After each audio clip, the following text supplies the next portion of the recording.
Yes, welcome back everyone to another episode of Free Kick, the official AFLW Fantasy podcast. For the last of our line-by-line reviews today, we are talking the Rucks, and it is a bumper episode. Now, you might ask, how could it be a bumper episode? We're talking about Rucks, classically the least traded position for most teams.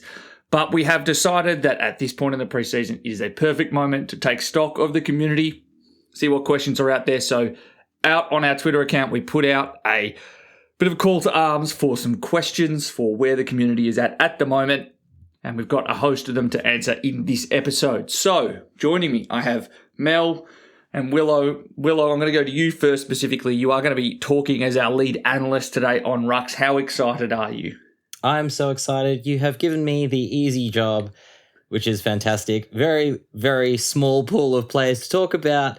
And as you say, one of the least traded positions in our entire team. So yeah, I think there's some interesting things to talk about. And there's been some things that have come out in the preseason for a few teams that will make it a little bit more interesting, especially in the rookie category for the Rucks. But yes, it's going to be fascinating to see which Ruck people go for, because I think there's a few clear top options. That is very, very true. Now, on the contrarian side, trading the opposite strategy of as many Rucks as possible, we have Mel with us today. How are we? I'm great. I'm going to need to hold myself back this year. The Rucks got out of hand last season. I should do a count of how many of the rookie Rucks made an appearance in my side, but I'd say it was at least 6 or 7. Looking forward to less Ruck trades this year, but we'll see how it goes because, this actually is an interesting episode for me. There's a lot of good rookie options. So I'm like, oh, that's my first 4 weeks of trades lined up for me right here. Oh, dear. Well, let's not talk rookies yet. Let's jump straight into the top of the line. Willow, who do you have and why? Yeah, the number one that I do have for the Rucks is Matilda Schultz. Matilda Schultz is funnily enough, the lower averaged of the big ones that we're talking about, only averaged 95.2 last year. But I think Matilda Schultz has the ability to just absolutely jump to the top of the table. She's got everything. She can mark, she can get involved in the play, she can kick goals. I really love what Matilda Schultz can do. And she's still so young. There's still so much upside there. And I think in terms of the fantasy game, I think the fact that she is cheaper than a couple of the other Rucks that we'll talk about in this top 3, that probably gives her the edge in terms of who I would be picking. However, I think the number 2 option is also a very, very good player to pick, and it's our number 1 averaging Ruck from last season, which is Mim Strom. The only Ruck to average over 100, averaged 101.7. I think the thing about Mim Strom is you're just going to continue to get quality from Mim Strom. She's such a great player, very dominant in terms of the hitouts most of the time. Looked really, really good in the recent Australia-Ireland game, although was rucking against probably less than premium opposition, I will say that. I think that's kind. I don't think for most of the game it was a recognised ruck that she was going against. As good as Jen Dunn is, she is not a ruck. That may be so, but regardless, Mim Strom, I think, is a fantastic pick, and I think is another player that you can very comfortably, if you're happy to pay up for Mim Strom, she'll be in your team all year. And while we've talked a little bit about Freo might struggle a little bit this year, I don't think Strom is going to be too affected by that. I think Strom will be pretty good at what she does, and even if there is a little bit of a price drop, she's still probably going to be pretty comfortably in that top 3. Give us an average prediction for your top 2, Schultz and Strom, remembering that for the listeners that don't have it in front of them, it was Schultz at 95 last year and Mim Strom at 101. Yep, I've got Matilda Schultz averaging about 102, and I think Strom will average pretty close to 100 flat. Mel, any disagreements on that prediction? No, it fits that they sound like they'll probably average the same. I would say the same also. They're only priced 50k apart, so I think it's really much of a muchness in terms of who you pick. They've both got high scores up in the hundreds, like the 120s or so. They've both got the potential for that. We saw 129 from Schultz in the practice match, which is just fantastic. But Strom's whipped out that score a number of times as well. I think it'll probably even out to being very similar between these two at the end of the season, but it's going to be kind of game by game based as to who's winning the competition between Schultz and Strom throughout the season. Although I will flag that Mim Strom in the Pracky game was resting forward a little bit more as they were trying to rotate some of the other rucks through. Yes, this was a practice game, so it's probably just Freo trying to test out some of their other rucks who's a potential. But it does make me wonder that if there's an easier matchup in the ruck, but Strom's height is needed forward, that maybe she gets chucked there a little bit and they let you don't need Mim Strom to dominate someone who's not a ruck, as we saw in the Island game. So there's a chance she gets thrown around a little bit more maybe, and that's a bit of a dampener, whereas Schultz, I think, doesn't have that concern. Yeah, and I think one of the exciting things is they come up against each other in round one. So we kind of get an immediate test to see, how they're going. I think, as I said, to me, they're the clear top two, and I think that those are the two that I would be choosing from. But I think there's a very interesting case to be made for the player that I've got at number 3, and that's Lucy Wales from the Hawks. Averaged 97.9 last season. But it's important to note that the season ended with a 62 in a game where her appendix was basically rupturing. And she was very, very, very, very ill after that as a result, had multiple rounds of surgery. It's amazing that she played that game, and in the 3 games prior to that, had scored 122, 131, and 123 against Mim Strom in a Freo game. Huge, huge upside there. And basically had scored, really top scoring other than a 69 in the first round of the season. Hoping that she's fully fit this season, which by all indications she is, I think she's one that could surprise and is going to be one that if you are looking to maybe separate yourself out in terms of who you're picking in the ruck, could be a very fascinating option, because as of recording, Schultz is nearly 46% owned, Strom is nearly 40% owned, and Wales is only 4%. Ooh.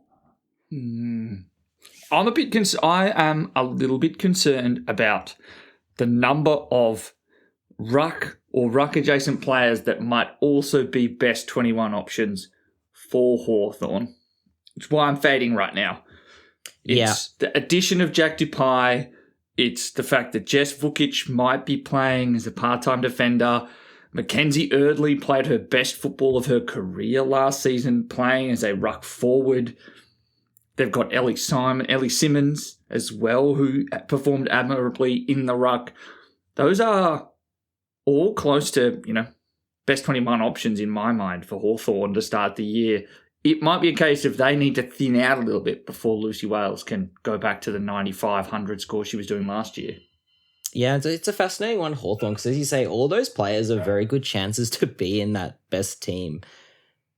And it's very easy to say from the sidelines, but to me, it's one of those things where it's like, Lucy Wales is that good, why wouldn't you play her? But as you say, Mac Erdley had a fantastic run in the ruck after that injury to Lucy Wales. Sounds like she's settling in the forward line, and they've lost Emily Everest, so maybe they might have to throw someone back there to give them a bit of height. So it definitely has a bit more, uncertainty to it than the other two. I think Schultz and Strom are the clear best ruck at that club, and they don't really have a whole lot of other players that will play in the best team that can play that role. We've talked a little bit about Mim Strom and players like Tanisha Kikowak doing the backup ruck work, but I think that those two should play nearly 100% of minutes in that ruck.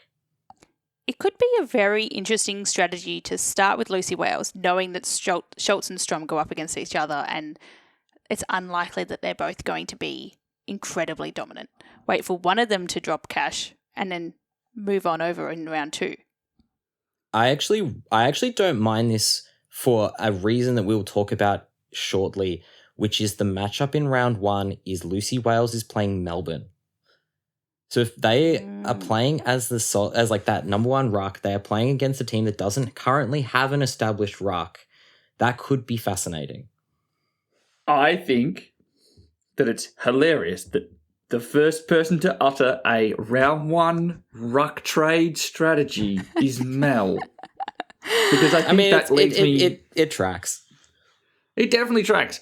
Because I was about to be like, let's talk about some of the players in the chasing pack. But before we do that, part of the issue that we have is it's more difficult to be wrong this year. We have a squad of 29 and only 33 trades versus 21 players and 33 trades last year. You can afford to do some suspect swaps at R2. That's a very nice way to say it.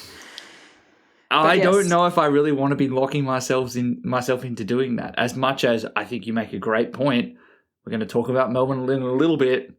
Matilda Schultz just absolutely took them to the cleaners, pun intended. I suspect that it's going to be a bit too risky for me to want to lock in a trade in the ruck line. Yeah, I think if you're going to go for Lucy Wales, I think you probably need to commit to it. And we know that committing to a singular ruck is not your strength, Mel. So I'd love you to try this strategy. It's also something that is kind of stupid that I would do, which is why I'm just trying to really just say, you know what, this season I'm just going to pick one of the best rucks and just stick with it. I think it would be better for me. I've always gone the rookie ruck strategy, which is something we will talk about a bit later as well, and it has never worked for me. So you know what, I'm just going to pay up this year. In terms of what Liam said about the chasing pack, we've got a top 3 here for the rucks, but I kind of had it originally as a top 4 because I think there is a pretty clear top 4 with Ali Morfitt being the 4th.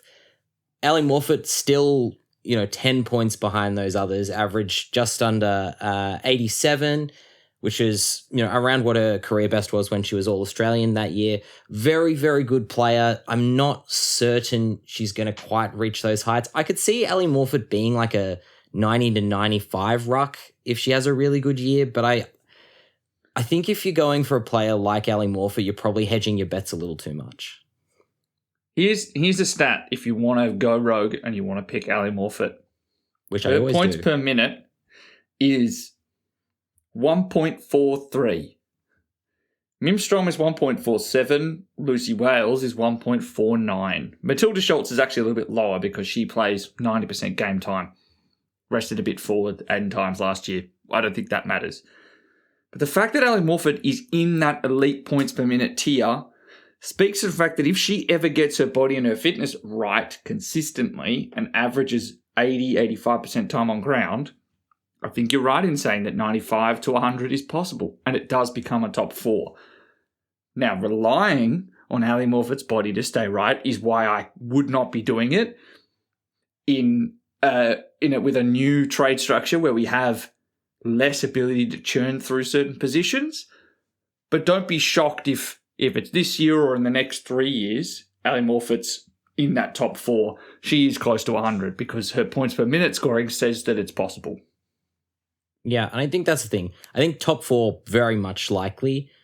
It's just how far behind those other 3. Because I can see all 3 of those, Schultz, Stroman, Lucy Wales, all averaging 100. I can see that happening. I can't see Morfitt averaging 100 possibly this year. I think she could, but I don't think she will, and I'm probably not going to take that risk. And then the drop-off again after that. Number 5, Steph Wales, fascinating option. Still only averaged 77, so it's still another big drop down if you are looking to sort of hedge your bets at another...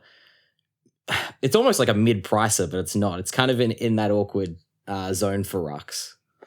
I think that the reason to talk about Steph Wales is that this was the same type of average that Lucy broke out from last year, from that mid to high 70s into the high 90s. And you could be forgiven for thinking that Lucy's twin sister might be capable of the same thing. I don't believe that they are the same type of footballer. Lucy is much better at stoppages, and she is a better mark. And that is what she banks her score on. I think that Steph Wales will consistently have pop scores. I think she had the 4th highest score for rucks last year, only 2 weeks after coming back from an ACL recovery. That's when I picked her up. Again, let's not pursue that strategy this year. I need to see it, to be perfectly honest with you. I am a Bomber supporter, and I would love for Steph to be as good as Lucy, but I just don't believe it's the case. And you're absolutely right about the marks. Like, Steph Wales had 4 marks in that game where she scored 122 against St Kilda, 3 marks against Melbourne, and only 1 mark or 0 marks in every other game. We are moving towards a game that does suit kick marks a bit better, but I don't know if she's going to be one of the players that gets involved in that as the ruck. I think if you're going to go for a player around this price, I think just try and stump up the extra money to find your way up to Schultz. I think that's probably my advice. The other player that we've got is the chasing pack player. Alice Edmonds actually led the league for average hitouts last season, and I think that's probably kind of in the similar boat to Steph Wales, where, a lot of her points are hitouts. She's a very, very good tap ruck, doesn't necessarily get involved in the rest of the play, averaged considerably less than these other ones across the end of the season as well, finished the season pretty poorly. I'd struggle to advocate picking Alice Edmonds.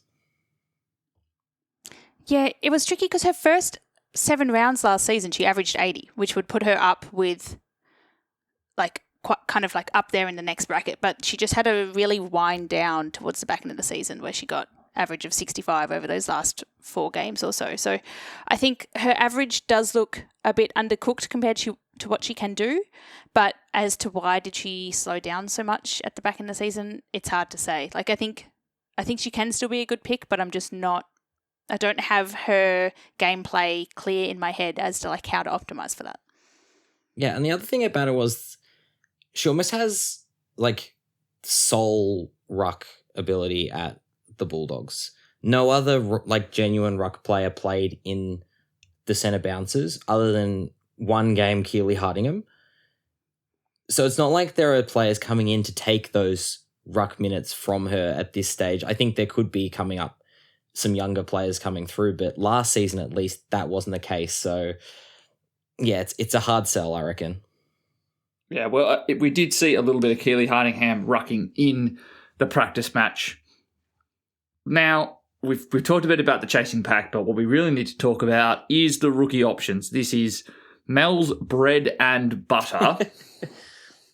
Let's throw to you first. Who are the rookie rucks that you are currently most honed in on? Yeah, so I'm particularly excited about the rookie rucks at Gold Coast. I think there's a few nice options to choose from here. We've got Paige Price, 200k, and Georgia Davies. And I'm personally leaning towards Georgia Davies. She's currently, 260k she is. That's true, a little bit higher Davies there. But I'm currently leaning towards her because I think she's got a very interesting role. Even though she's listed as ruck, she's playing fullback and for the Wooden Spooners. So this sounds like a role where the ball will be there quite a bit. As well as that, she looked really good playing that. I think that's kind of going to be her role. I don't know if she'll be rotating through the ruck as much versus Paige Price, who looked solid in the ruck in the practice game, except we saw that Darcy Davies wasn't playing. So when Darcy Davies comes back, does that put Paige Price's role? Is she going to be ruck sharing that? Does that put a dampener on her scoring? Possibly, but I think Georgia Davies doesn't have a dampener come the season actually starting in terms of her role, if only there might be actually more upside. So I am pretty keen on what Gold Coast have to offer. Yeah, Georgia Davies is a super fascinating player, not dissimilar to Havana Harris, where they're ostensibly a ruck due to their height in juniors, but can play anywhere. And as you've said, playing fullback, and the important thing was playing as an interceptor in juniors. So, I mean, there's going to be a lot of opportunity to intercept, you'd think, at the Gold Coast. The ball's going to be down there a bit.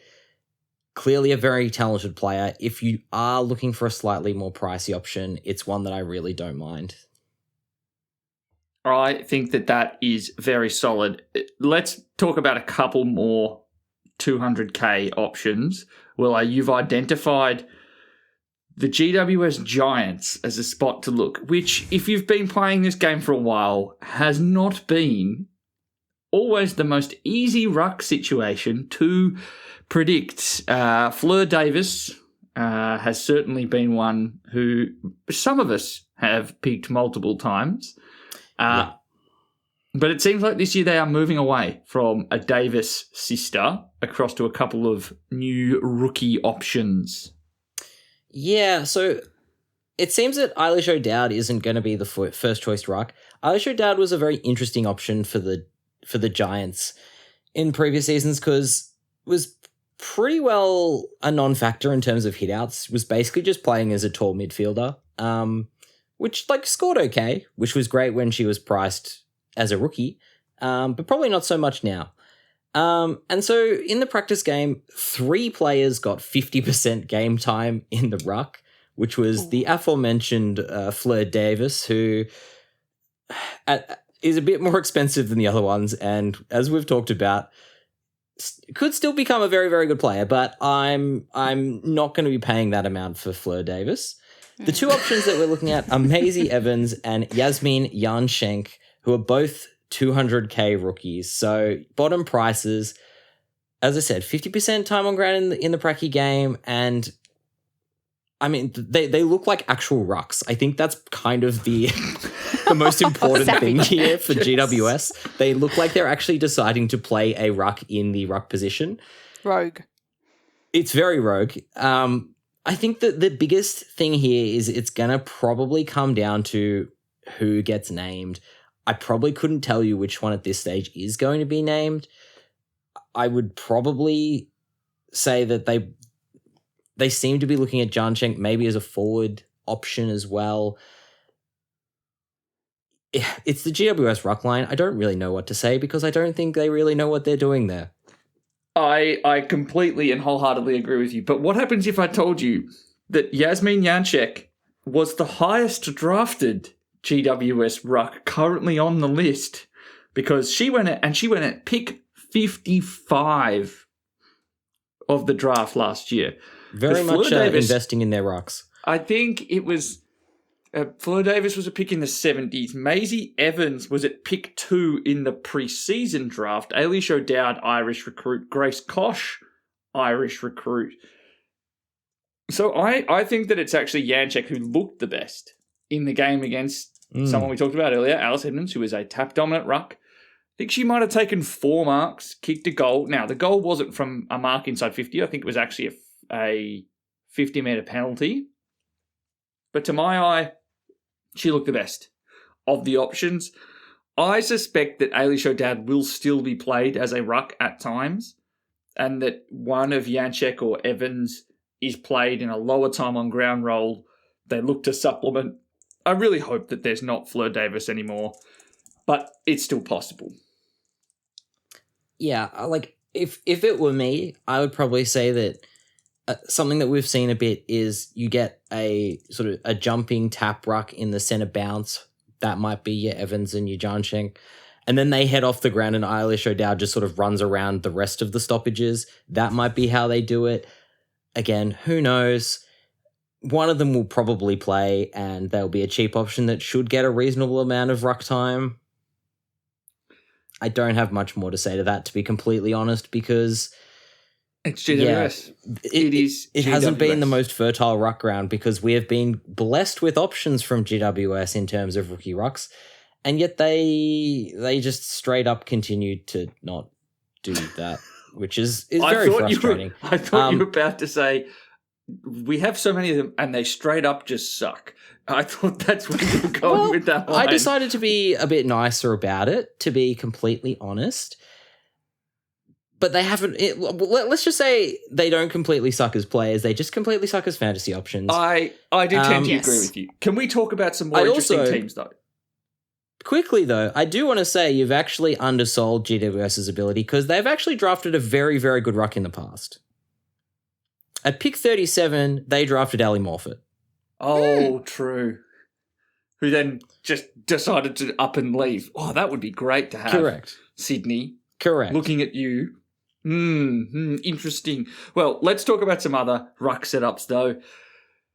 Oh, there are a lot of rookie ruck options. It's going to be tough to pick the best one. I'm going to quickly throw a mention to Jacinta Hose at Melbourne. Now, 200k. She played in the practice match and it's her first game in 3 years after back-to-back ACL injury recoveries.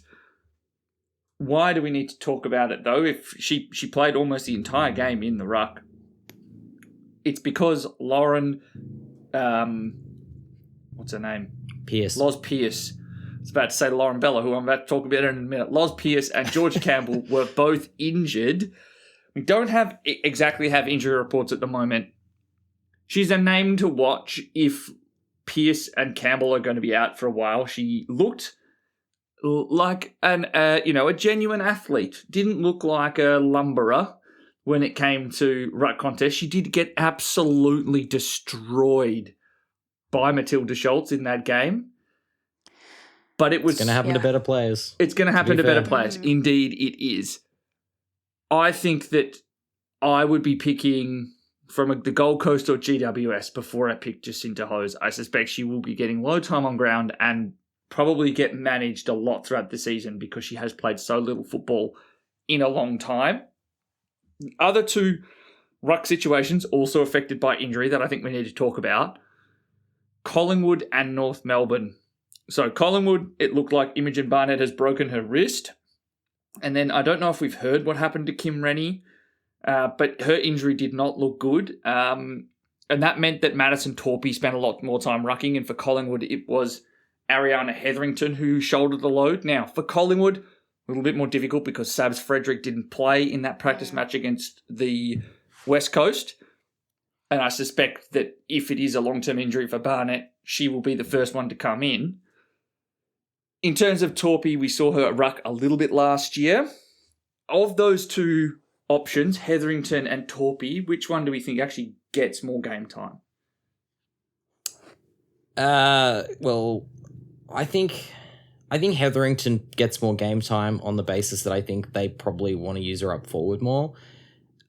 Kim Rennie was a knee knock and is apparently fine, so should line up round one, maybe on restricted minutes. I think Torpey's there as coverage, and given they've also got Emma King who can run through the ruck, if Kim Rennie plays, I can't see there being a huge role for Torpey. I think you are bang on there. The final one to talk about, and if you were looking to maybe run with a full rookie ruck setup, we will talk a little bit about structure in the Q&A section. Let's talk about Lauren Bella, ex-Gold Coast Sun, now Carlton ruck. Now, Carlton are looking to replace... so they had Jess Good last year, and then they was Brie Harrington. I was like, it's not Moody anymore. I can't say Moody. I've got to try and remember it. They've got to replace Harrington. Bella has come across from what we saw in the practice match. It was actually Bella as the predominant centre bounce ruck with Good more as the forward. Given the fact that Lauren Bella is priced basically as an overpriced rookie, I think she's just under 350k. Couldn't believe it.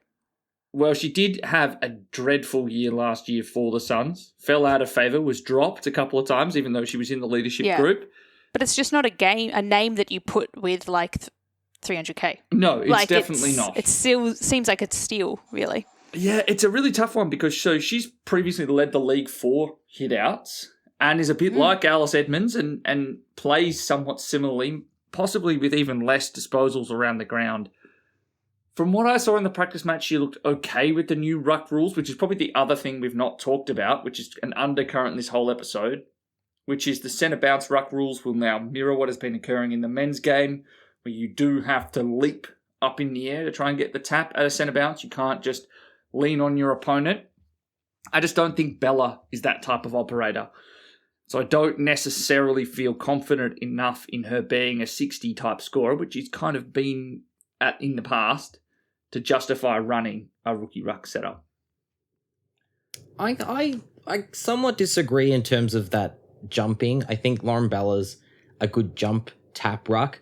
I think the problem with Lauren Bella is, as you point out, is once that's done, I don't see a whole lot of other scoring. And I think that she'll be a really handy player for Carlton. She's the exact player they need to just be there to do the ruck work.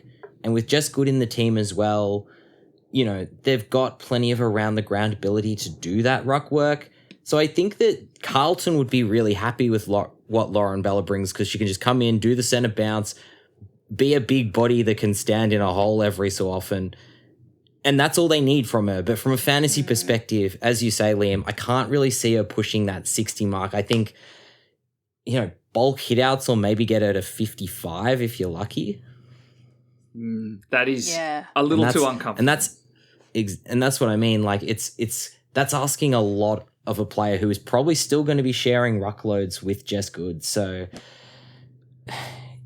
it's a bold one, and it's one where if like we were playing a game where you had 2 rucks to pick on field and you wanted a cheaper option, maybe that's where you could do it. But she's too expensive to me to put on your bench, and if you're playing her on field, I feel like the money's probably better elsewhere. You may as well go someone even cheaper. Yeah, it feels like a lot of risk for not a lot of upside. Which is also a lot. probably... Which is saying a lot coming from you, the rookie ruck expert. And I see you got in the run sheet where I was about to go next, which is St Kilda. Well, and some of our favourites. Yes. And I feel like similarly with the risk to reward payoff, Emily Fiedler was someone that we were quite keen on in the preseason, but priced at $436K, even, that's almost $100,000 more expensive than Lauren Bella. I feel like we might be, she meets the same profile to me as like, I'd rather go a rookie and someone more expensive right now, I think, given that we've seen that we've got a plethora of rookies to choose from, at least 4. So, but Emily Fiedler, like 24 points in the preseason game. It looks like Reen Karras, was still holding that primary role. We were kind of hoping that the recruitment of Fiedler and recovery post-injury would see her step straight into a kind of a leading St Kilda role. But with Reen Karras taking 9 hitouts to Fiedler's 12, it just didn't really look like the role that I was hoping to see, at least, to give me confidence to spend up that like double amount. Like you're paying double compared to a rookie. It just doesn't feel like the guaranteed upside is there for that extra price. Yeah, this one, it breaks my heart because I think there's a really good ruck there in Emily Fiedler. And Reen Karras has been a great journeywoman player, and I think she's an excellent second ruck. So to have, Karras playing as the first ruck and Fiedler sitting up forward, it breaks my heart because I think that Fiedler, we've talked about it in the preseason. I think she was the sort of player that could have actually been a genuinely viable rookie ruck strategy player if they were playing first ruck, which, as we've said, it doesn't appear that they are.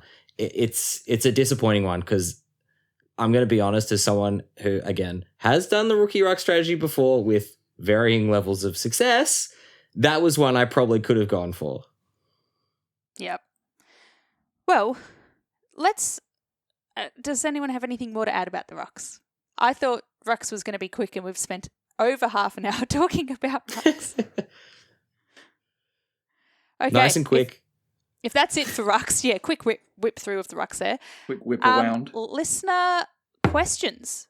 We've got a few questions on game mechanics, which I feel like we should probably address first. And I'm interested in the answer to this one as well. Over from Floss on Twitter, question around the DPP positions. Are we going to get extra ones added during the season? Unfortunately not. And will additional players be added into the DPP status during the season? No. Great, that solves that. Unfortunately not. Good. Okay, so we shouldn't be looking for that one midway through the season then. Another question from a really big Twitter fan, which is me. I was like, I didn't write this down, but on the question online, but I'm just going to write it here because I have shortcut access, which is, this is our last full episode that we record before round 1, essentially, before the opener game, St Kilda and Carlton. What are you guys taking as your strategy in terms of how many St Kilda Carlton players to have on your, that's the plural, to have on your sides before this game? Are you trying to minimise? Are you not too fast? What are you thinking?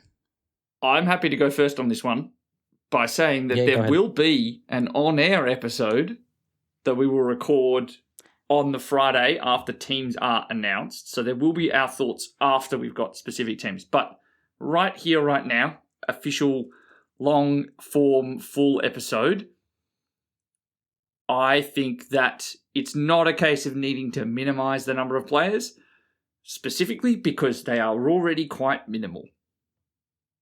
I don't think that there are a host of options that I want to pick from either Carlton or St Kilda. St Kilda is down to it being a non-particularly fantasy-friendly game plan, and then for Carlton, it is as a result of saturation of midfield scorers that makes them a difficult team to pick a true breakout from. There are still maybe 2 or 3 players I'm considering picking, some more than others, but I'm not trying to minimize it per se. It's already a pretty small pool. Yeah, I completely agree with Liam there in that the practice game sort of scared me off a few of the players from those teams that I was interested in. Like I was very strong on Claudia Whitford. I still think could be a really interesting player, but the market share in that Carlton midfield, it really worries me. I think that there's a chance that Claudia Whitfield could go in and average huge points per minute, but playing 60% time on game might mean that she just scores a 60 to 70, which is like, all right, she might make a little bit of money, but I think there are other options around at that price that you can probably look at instead. I'm not, as Liam said, specifically looking to remove those players from my team because they play the early game. I don't think that should be necessarily a reason to get rid of players from that team, because if they're good players and they score well for you, then great, they do it earlier. I think it just comes down to which players you actually want to add in your team. And for me, similar to Liam, I haven't really thought about too many players from either of those teams. For example, if you've got Serene Watson, I don't think it's a reason to get rid of Serene Watson. I think she looked really solid in the practice game, is probably going to continue to be a really solid scorer, and if that's the player you want, I don't really see the reason to get rid of Serene Watson because she plays in the early game. I'll say this, though. If you're not picking Serene Watson amongst your first half of starters, I wouldn't be doing it, because particularly if at points in this preseason you've gone, I need more cash, I'm going to take Serene Watson down to Ella Heads, for example, or Charlie Thomas, for example. If that's the case, the lack of flexibility will be why I go, no, I'm not going to lock myself into losing that cash flexibility when I know that there might be limited areas elsewhere because of the rookies that we currently have. I'm a little bit warmer on Claudia Whitford, and right now she would be the only Carlton or St Kilda player that I'm picking. Yeah. Cool. So summary being, don't chuck your players in the bin just because they're in that game. It's not too much of a concern. Then We've also got, about that game, the fantasy scores available at Marvel being a larger ground. We've got this question from both Jonathan and Toby on Twitter. I think it's an interesting one. I'd put this in the same bucket as I'm not going to pick players because of this, and there's a few more doubleheaders that will be played at Marvel. Is it something you guys are taking into consideration? Willow? I'm not particularly worried about it. We've had a game previously at Marvel Stadium, Bombers versus Hawks, which was 2 brand new teams. In that game, the highest scoring player was Maddie Prosparks with a 95. Bonnie Toogood scored a 75. I think both of those teams are a lot more established now, and those players would probably score pretty well if they played. It's a fast deck. I think the game is moving towards a kick mark game as well, and the fact that there's a lot more space might mean that players are looking for that more. So you might actually get more marks. Who knows? I don't think it's a huge worry in terms of the scoring personally. I think, again, it's more about the teams that would be playing in those games. I would say that it's a potential benefit if a player you already liked has that game, but I'm not steering my strategy towards picking players who have that game. If they were at the other end of the season, when you were making trades and you were looking at upgrade targets, then the smaller pool of games remaining might mean that a higher potential scoring Marvel game is a reason to preference someone as an upgrade target over another. But for the entire season, and with all the Marvel games being within the first 3 weeks, I'm not going to preference it. Yep, cool. And then Damo Dogs asks, are there any in-house trials left for more info? essentially no, as far as I Well, they were know. happening, but we couldn't watch them. So you have to be reading Yes. the match reports. Now, the match reports from different teams vary wildly in quality. We kind of talked about it. It's worthwhile having a bit of a scroll, maybe across some of the teams that you're particularly interested in, to see if they've got some notes. But unfortunately, we did not have the same quality of practice matches this year as we've had in previous seasons. Yep, which is disappointing, but alas.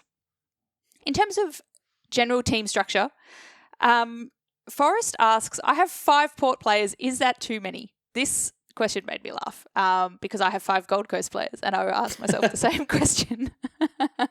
I mean, of all of the teams, Port is the much easier to explain team to have 5 players from because we expect their whole kind of fantasy averaging to lift, and that will benefit players just by like the higher average across the board going for Port. So, I mean, concentration is always not too much of a good thing if you've got 5 players on one side, but my thinking is if you're going to do it for one side, Port's okay. What do you guys reckon? Agreed. Yeah, and I think just quickly on you, Mel, I think Gold Coast is actually a team that makes it perversely makes sense to have players from that team because they have so many drafty options. Like, I think a lot of people... Oversized share of the rookies. Yeah, I think a lot of people are probably going to run at least 1, maybe 2 of the Gold Coast mids, for example. Like, Sonny Lappin looked fantastic. We've talked about Ava Usher. Quigley also came from the Clouds in the practice game.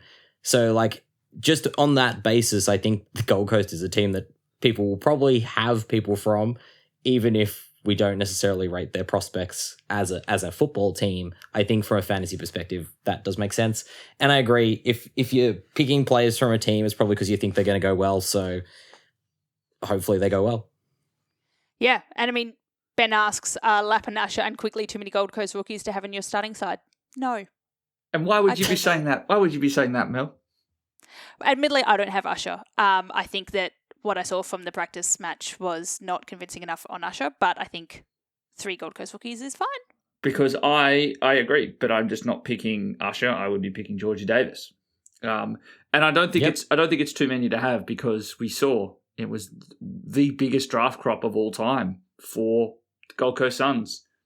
They had them all inside the top 20 picks. Basically, they had their own expansion draft for all intents and purposes. So I think it's completely understandable to kind of stack your team. Yes. And in terms of structure, Benji Wilson asks, what's everyone's structure look like? How many primo, mid-prices and rookies in each line? Big question. I've asked, does this person have 3 spare hours to talk about it? But I think I think it's worthwhile just combining it with next question from friend of the pod, Bales, which is, what is everyone's structure looking like in defence? I'd like a rookie at D6, but not sure if anyone can play there. We'll talk about the rookie of it all, the defence kind of rookies specifically later. But I would say that the structure and what I'm struggling most with this preseason has come from the additional positions which were added last year. So D6 and F6, and then at kind of M7, basically, because I think we've always felt like there were more midfield options to pick than there were spots. Like we would only ever have 5. Some of these mid-priced options that we liked, it became tough to pick them because there were that many good premiums to pick and then rookies to pick that we didn't really have space for them. So those are the 3 spots that I'm currently agonizing over the most. I think there is a lack of sub 300k rookies in the forward line. There is a lack of options I like in the 400k-ish range in defense to justify kind of or like cheap rookies to go with. And then really struggling whether or not to put 1 or 2 rookies on field in the midfield. How many have you currently got? That's what I was going to ask. How many rookies on each line? I've currently only got 2 rookies on field. Well, which lines are they in? F, forward and midfield. I've got forward and defence. What about you? Yeah, I've actually currently got 2 rookie players in my defence, which I think is a very bold call. And I haven't quite figured out how to not do that. Is my problem. It's by picking cheaper elsewhere. Yes, and I don't want to do that, but I could. I think the problem is I've got Lauren Young as technically a rookie in my forward line, and I feel like we're probably fairly confident on Lauren Young being a pretty good player. So I think she can probably be bumped up from my F6 up to F5 and pick someone a bit cheaper in that forward line to fix that up. I think might be the way to go. And I've got one rookie in my midfield, but I think it's the sort of thing where I probably wouldn't be uncomfortable playing a second one in the midfield. It was kind of like Zippy Fish last year where we were all like, oh, how will that go? And then she just played on field for most people for most of the year. But I think that, the way my midfield is, I'm like pretty happy just pumping a lot of money into it and picking the good players. So figuring out how to actually make my backline look like something that's possible is probably going to be my biggest concern. I think it's worthwhile mentioning on rookies that this is not looking like anywhere near the same quality of rookie crop. Just from a true Unless football it's in the sense. backline, of course. That is just sure. You go right ahead with that strategy. Last year we had a bit of a super draft. Like Havana Harris had been talked about for a very long time as an elite player. Ash Centra had been on radars for 2 years. Zippy Fish was known as a waffle superstar well before she was drafted. And these were the types of players we were able to put in our team. It's not the case this year. A lot of, even someone like Ava Usher had a couple of injuries that stunted her junior career. Sunny Lappin was a bit of a bolter. Most of the best talents were kind of cloistered within the Gold Coast Academy. Olivia Walmarans, key forward at pick 1, isn't someone we really wanted to pick. Chloe Bowen broke out in her last under-18 year, was an elite fantasy scorer, but probably the only truly elite fantasy scorer in this draft class compared to previous ones where last year we had 3 or 4. It's why I think we're not only struggling with bigger squads, meaning we need more rookies, we are actually struggling from a weaker draft class. Just quickly, I figured out that if I do some swaps around, the best player that I can afford in my backline is Sarah Verrier. Yes. And I mean, actually, hang on, give me one moment. Who asked? That was Braddles. Oh, yes. It was Braddles Fantasy. Braddles Fantasy asks, who's everyone running at D2 after D1 Sarah Verrier? And I was like, I love this so much. I think you should do it, Willow, because I currently cannot fit her in. But I can't do that again. You cannot pick above a Sarah from Verrier. your own side. Goodness. Currently my D2 is Maddie Gay. Me too. I think Zippy Fish and Maddie Gay is going to be a pretty standard 1-2 combination for a lot of people. Can we talk actually Zippy Fish? Let's talk Zippy Fish now, actually. She did not play a single practice match. She played low time on ground in the Australia-Ireland game. And 1, played forward. 2, did anyone see the 4 rolls worth of tape she had on her knee in that game? Well, I didn't see her very often, to be honest. Yeah, correct. Yeah, it was kind of hard to spot. Anyone go back and look at the footage, go back and look at some of the photos. She has so much tape on her knee. I do not think she is healthy. I do, and it sounds like they were wanting to manage her so that she could play this game, and I think that's very exciting for a young player to get that. I do not like the fact that she is injured, and I also just don't necessarily feel confident in saying that she's going to be a defender this year or necessarily a guaranteed midfielder. I think that the forward time speaks to the fact that she may actually be playing some forward for the Swans this year. Because if you look at the Australia team, the position that they struggled with the most was running halfbacks. They were running Ellie McKenzie off the halfback line. Why not run Zippy there? There were some, I would say maybe too breathlessly, calling for Zippy Fish to be an All-Australian as a halfback, but she looked good. Why is she not playing there? Something's up, and I don't love it. Interesting stuff. Very, very highly owned player as well. So if you do think that that's something that's a concern, that could separate you out, picking a different D1. I don't love it. And expensive as well. She's bloody expensive, and that's why I think you need. It's hard to be like, am I looking for red flags because I don't want to spend that money, or am I seeing red flags that others aren't seeing because they want to pick a player who scored really well last year? You know what, Liam? This actually solves my problem, and possibly for you as well. Out goes Fish, in comes Verrier. We've got space now. There you go. There's no excuses. Straight to D1. Straight to D1. Stuff doing it in price order because I will have a more expensive player at D2. Or put Sarah Verrier. Well, that's D1. your other problem, Liam. You just got to start with Sarah Verrier and keep going down from there. I would actually like to do well again this year, and that's not going to cut it. Oh, okay. Well, we have another question about Dizzy Darcy too, from Bales. Yes. Yeah, that's. She did not quite pass my eye test in the game, and I've already got 5 Gold Coast players, so I will not be adding her as well.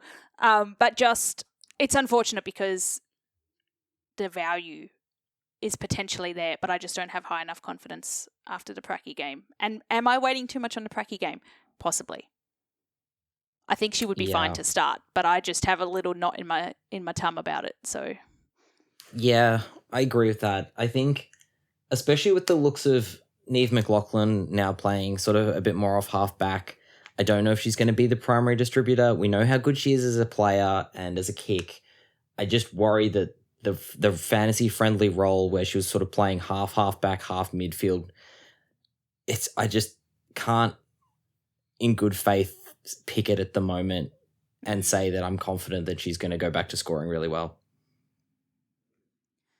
Yes. So, another couple of questions on structure. Is it worth going 3 rucks for the cash gen, R1, R2, and utility? No. Too many trades. Is my hard answer to that. Too many trades likely, and not enough job security to do it. I think did that last year. You really get locked into whoever's debuting, and you just have to hope that they're good. And when they're not, you just have to hope that the next one's good. I think for me, the way that we've got the DPP now, I think the utility, if you can find a player that works for you, a mid forward is the ideal player. You can swing them between 2 lines. I don't think it's a necessity, but I think that if you can get an extra midfielder, that's always the way to go in fantasy. So that would be my inclination, not going one of these very, very questionable ruck options that we have in the cheap zone. Yes, but then sticking on this, Josh asks, rookie ruck on field. That is probably something I'm also not considering because I don't think we're that strapped. Like, we're strapped for cash, but we're not that strapped. That I would risk losing, 60 points in the ruck to where also am I going to get more than 60 points? Like, it doesn't add up. I think that this game is about how quickly can I get to uber premiums across all lines. And it's the same for men's fantasy as well. I think that with the potential that at least 1, if not 2, of the uber premiums we already have value baked in, and with the name of that game then being, let's just get all of the uber premium midfielders as quickly as we can, just side with the strategy of going with the banked in option in the ruck line. Yep. Moving on to defenders. Well, we already spoke a little bit about defenders, but Forrest says, can you rank D1 options? Tani White, Serene Watson, Zippy Fish, Maddie Gay. This question is specifically for Liam. Okay, then, Willow, don't you dare say a thing. We're not invited. Liam, would you specifically answer Forrest, please? I'd love to specifically answer this question. I think right now it's tough. Let's go Maddie Gay, Tani White, Zippy Fish, Serene Watson. Go. And then we got a really sweet question on defenders from Gary. His 10-year-old Sebastian has asked, thoughts on Madison Gay? Will she take kickouts? Will she take cake tickouts. Take kickouts. Kickouts. Yes. Hard to say. And I'm picking her right now. Yeah. Yes, I think Maddie Gay is very, very hard to pass up, considering how well we know she can score. Being somewhat underpriced, I think Maddie Gay is a fantastic pick. Mr. Egg asks, would you rather start with Emonson or Cowcher? I think you mean D6. I think you mean Sir Egbert. Oh, sorry. Sir Egg Agent, actually. Great name. Perfect for people to read out on podcasts. Emonson and Cowcher aside, the back half of this question is, would you bank for post-round 1 trades, corrective trades? I think that is a smart idea to have some cash left over. I would not be giving myself $0 going into the end of round 1 because stuff always happens. But specifically on Emonson or Cowcher, I don't have a strong opinion. You guys? Personally, Emonson, I think Emonson is more likely to have a fantasy-friendly role and is probably more likely to play. I think that Cowcher will be a very good player when she plays. I don't know if I can guarantee that spot in round 1, and it's a lot of money to put into a rookie if they don't play. Yep. Cool. And Mr. Egg's second question is thoughts on the roles and scoring potential for both Hatchard and Rowbottom at the Suns, which kind of leads us into midfield type questions. That's tricky.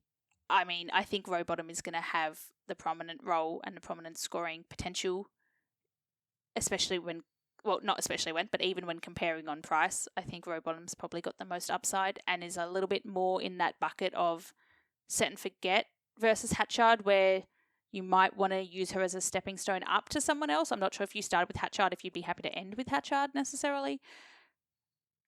Do you guys have an opinion?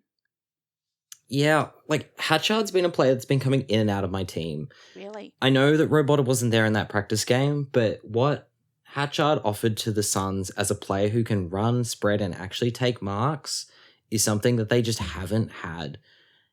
And we know that Hatchard's a player that can very comfortably average around that 100 mark. Whether that'll happen this year, I'm not sure. But even if she, averages 90, that's a 10-point boost on what she averaged last year. So that's a good bit of price, cash generation for you. And as you say, I don't know if I'd be happy with keeping that to the end of the season, but I guess if you've got Anne Hatchard as your last midfielder at the end of the year, you're probably going to be okay with that. It's tough. I worry that she's going to end up forward again because the Suns forwards suck. That's the big concern. I'm not decided yet. I don't think I want to pay for Rowbottom. I just don't know if the Suns are going to be better this year. Enough to bank on the increase happening. Yeah, I guess sticking in the forward line then, what's everyone's M6, M7 setup, asks Ethan. I'm currently Parker and Whitford. I'm just going to go with... Yeah. I've been flicking this around a lot, and I had Parker Whitford, I had Parker and Slisher for a bit. I've been throwing these two spots. Parker for me is a guaranteed. It's just whether Parker is sitting at 5 or 6. Yeah. And I've been flipping around with it so much because there are so many players there that I'm like, they could be really good. Players like Anne Hatchard, who would be above Elise Parker. Bree Davey, Claudia Whitford, I'm like, oh, they didn't look great in the practice game, load time on ground, but both of those players could average 90, both of them could average 60, who knows? I've been flipping around with it so much, and for me, that's probably the biggest, point of consternation in my entire team, I reckon, those two spots. So I reckon this is a great question. I've currently got Parker M5, Newman, and add a midfielder, because that was Claudia Whitford, and I just can't, I put her in and out multiple times and I just can't press save because I'm just not certain. Yeah, I'm looking at players like Newman. Emily Bates is one Jono's been trying to sell to me as well. Even Sarah Goodwin's a player that I'm looked really, really good in that practice game, but was that just a really high-scoring game? or a There are game so many against players a around. bad St Kilda midfield. Exactly. That's what I mean. It's like, how much do I read into that? Is that going to be the thing, or am I just going to get a player who's going to score 60s? I don't know. And that's what's been really, really tricky, because I can pay for someone that is more expensive, or I can go down to a Whitford who, as we've said, could do really well, could play 60% time on ground and score 60. There's Bree Davey, who has averaged, close to 90 in the past and, is so underpriced, yet we've seen across the opening, across the preseason, I guess, that her time on ground has been really low. They've been working her back into it, playing across half forward a bit. Like, there's so many players in that Collingwood midfield. Like, the player who so far in the midfield has actually probably scored the best for Collingwood has been Carly Ramos. And we haven't talked about Carly Ramos at all, because they've got what we would probably say as big names, like Benici, like Slisher. But if Ramos is in there, then that means those other players are playing elsewhere. It's so difficult to figure out which combination of those players is the one that I want. And yeah, it's causing me a lot of grief. Yes. I feel the grief, and I have nothing else to add to that. On forwards, this one did end up being a reshuffle for my side. Corey asks, is Bowen a must now? And I have decided, sure, for now, in this iteration. Michaela Bowen. Oh, why do I always say that wrong? Because Jono says it like that. Maybe Jono says it like that because I say it like that. No. Who's to say I'm copying him? Because you don't want to take credit for that. True. Jono, you're such a bad influence. 980k, very expensive, but I did reshuffle my team for her. I was very happy that I started. She was one of the first players I picked in that forward line, and she was. I was very happy with that. I'm sure you can be very happy. You get no advantage in the winning of any prizes for being happy about it, but I will give you credit for having had her in there first. I actually do get an advantage, which is that I get another Geelong player in my team, which will make me feel better about how crap my team goes. This is true. It's all about the positives, Liam. Well, then, speaking about putting forwards from your side into your team, Sean asks, Toogood for the last forward spot, ? Or Richards? Thoughts, Liam? Oh, gee, that's a tough one. That is a tough one. One of them looked good in the practice match, and the other one looked good when they had the role. If you have the cash to be able to afford to pick Toogood, I would preference going there. But I don't know about you guys, but I am struggling in that F2, F3, F4 slot to balance the cash versus the role flexibility. I've been generally looking at that cheaper Charlotte Mullins type because it allows me to spend up probably in that M4 range.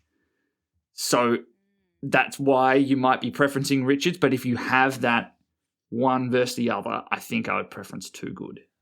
As much as I love Ash Richards, I just don't love the coach. That has always been the case. I think that's the thing for me. Is I think if you're looking purely from a scoring perspective, I think it's clearly Toogood. I think the clear sticking point is the price. And Ash Richards, as you say, very good player. I think there are a lot of other players around Ash Richards' price that I'd probably go ahead of Ash Richards as well. So if you do have the option, if you have the cash to go Toogood, go Toogood. Agreed. Jonathan Ellinghaus has asked many, many questions, which is great, thank you. I like a couple of these as this or that's. So we've got Swanson or Thomas. Liam? Comfortably Charlie Thomas. Agreed. Mullins or Charlton? Willow? It pains me to say, but I'm actually going to go Charlton. I think that the amount of money that you will save is probably the one there. I think I love Charlie Mullins, and I think if you pick Charlie Mullins, you've got a great player there. But if you only have one spot for them and you want to spend the money elsewhere, I'd probably go Charlton. Yep. Quigley or Lappin comes as a question. I reckon Quigley. I think Lappin looked decent having that CBA role, but that was without Rowbottom and Brand Cassano in the Pracky game versus Quigley on the ring. Quigley on the wing. There's so many letters that I just cannot say when they're next to each other. But we're not making fun of my list for this season, so that's okay. I think there's better role security there for Quigley. Yeah, I think the thing about it is I think it's more likely that Lappin will score better. But I also think that for the extra money, it's not really worth it to pay up if you don't have the ability to do so. I think Quigley looked really, really good. And for 200k, if she plays, that's too good to pass up. I think it's comfortably Lappin. I think Lappin is the better footballer. Lappin is the more highly rated recruit. Lappin will have the job security for the year. Lappin will be the player who doesn't just have to be on the outside. And I think we've seen in these bad football teams, being a solely outside player is a genuine detriment versus someone who can go inside and win their own football at times. And I don't think we saw that from Quigley. She looked great in space, but there's going to be a lot of games this year where Gold Coast are not good and they're not going to be afforded any space. I would like to say I currently have both. I think they're both great options, and yes, I think they're both good options. But if I had to pick one or the other, I think it's Lappin. Cool, and I think we've spoken enough about Hose and Price. So then we've got a forward ruck question here. Who would you start on field? Mia Austin, Charlotte Riggs, or Bella Smith? 3 interesting choices to choose from here. They are all cheaply priced forwards who played ruck minutes in the practice match. That's why. Yes. I'm pro Mia Austin. Agreed. Yes. Yes. From those 3 options, definitely. Yeah, I think for me, the order that you put them in is the order. I think Mia Austin, probably the best option for the forward lines, very cheap, playing for a team that is pretty good and a team that also surprisingly just needs rucks. Bella Smith, I think that their position in the best team probably isn't a guarantee. I think that Charlotte Riggs is a very fascinating one that is probably a beneficiary of the ruck rules, is a player who can leap, jump, will get some ruck minutes in the centre because of that. But I don't know how well that'll actually translate to fantasy points. I think that, we love players getting in the centre bounce, but if all they're doing is going in, jumping, and then disappearing, you might get 1 point for a hit out. And 1 point at a time. Yeah, it's probably going to be one of those ones where I would need to see her getting involved in the play a bit more in order to feel comfortable with that. So if I was fielding one of them, it would be Austin, definitely. Yes. And then general hypothesizing to end the episode. I like this question from Nick coming through. If you had to play devil's advocate and pick the lock that we're all going to pick, who turns out to be a bust in 3 weeks' time, who's your most likely? I don't get this reference. I'm sure it's men's. In other words, the AFLW Fantasy Blackston. Lockie Blackiston. Yes.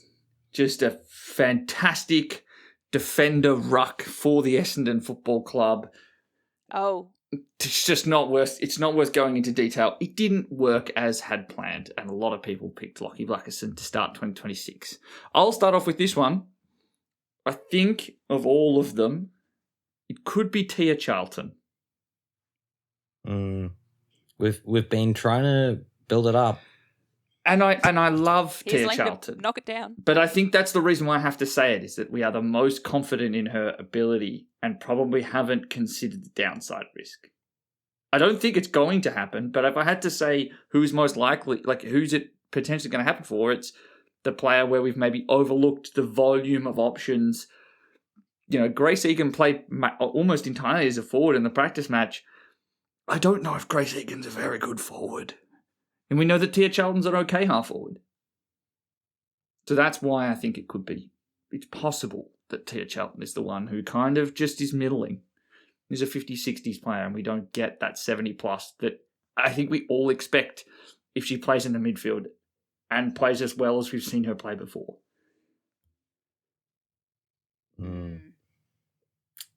Yeah, it's a fascinating one. The other option is Emonson.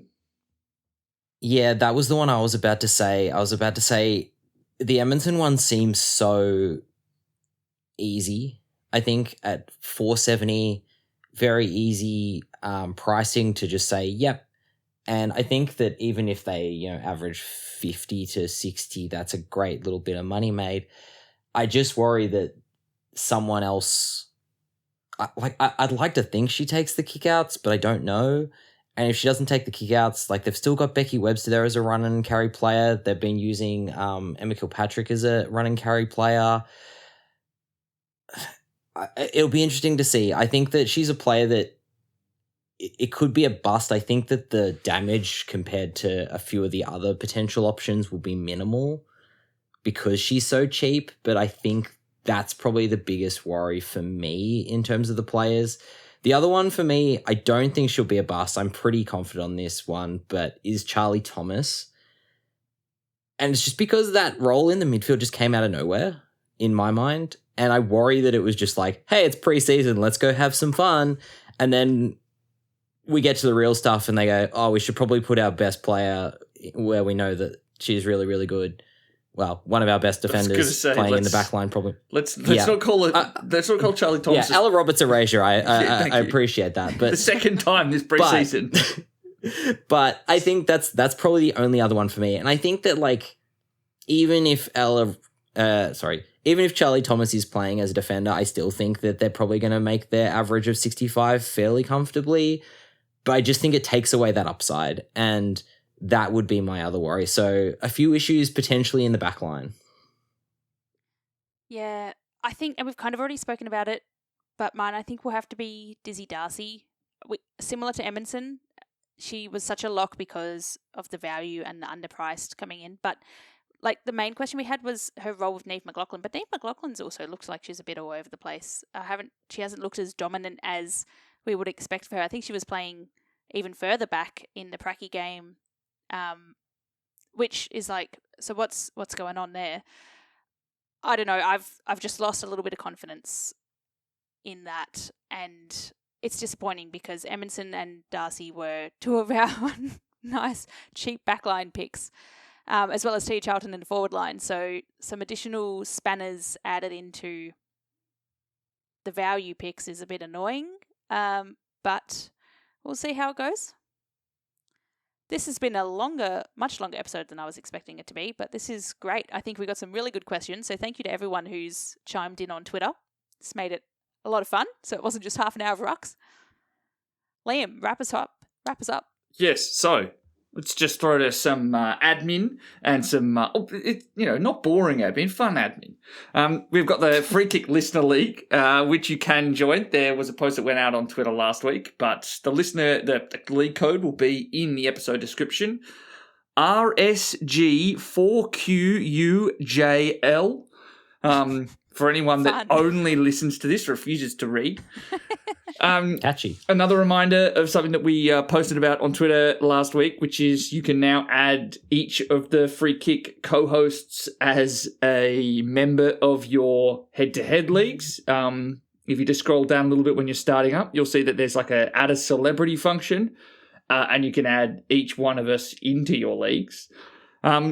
And as a result of that as well, you can also add any one of us as a foe. So for anyone that's not seen this new functionality in the men's, if you go to the rankings page on desktop or on the phone version, and then you'll see a tab just across from it. Once you go into rankings, it says foes. And if you can type in any of our team names, which we've all kind of posted about, and is now in that add a celebrity function, you can track our teams throughout the season and compare yourself without needing to be in a league as well. You could also add the free kickers as a foe, which we will be filling out later this preseason. I like that it's registered under Liam F. That's literally Liam Free Kick. Is that what the F stands for? Yes. There's no F in your name. Yes, it is. It's Liam Free Kick. That's why it says Liam F.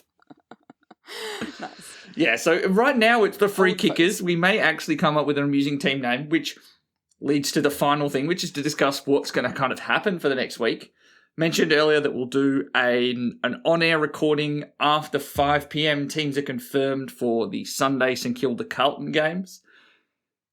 There will be a bunch of articles out across the next week. There'll be a rookie Bible. Jono and I will both be doing team reveals in the next week in a bit.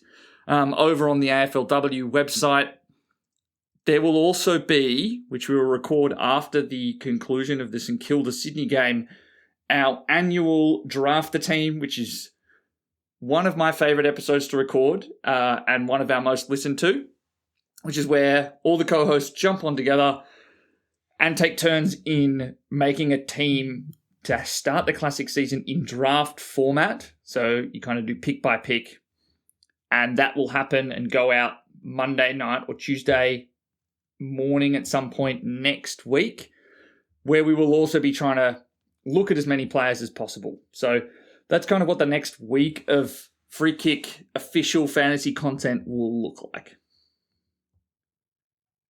Lots going on.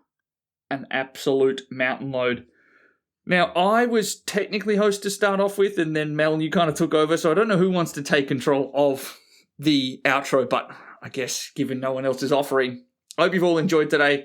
As Mel said, it was a longer episode. I'm surprised we've talked for longer on this one than we did on the preseason practice match wrap episode, but things just happen. Some speedy timing.